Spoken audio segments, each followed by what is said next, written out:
So far, we have been introducing several methods that can tune the performance of a GPU program. So let's give a summary of the whole section.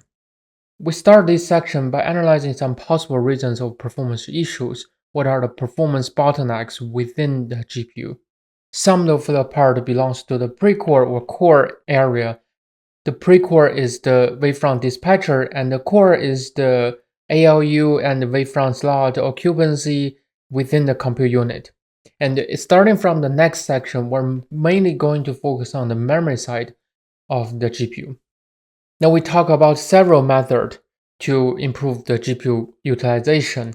First is related to wavefront dispatching. We use the size-fixed kernel so that we can reduce the dispatching overhead to let each wavefront do more tasks and reduce the total number of wavefronts. We talk about instruction efficiency. We reduce number of instructions by using loose unrolling method. We also talk about how to improve the AL utilization and reduce divergence by using a reduction method. So for every section, we have an assignment, and the assignment for this section is to rewrite this matrix multiplication method. We introduce this matrix multiplication method in a way that each thread is responsible for one output data point. So to improve the performance, we want to use a size-fixed kernel, and you can measure the performance improvement. And also, if you want, you can also try to use loop unrolling, tuning the occupancy to keep improving the performance.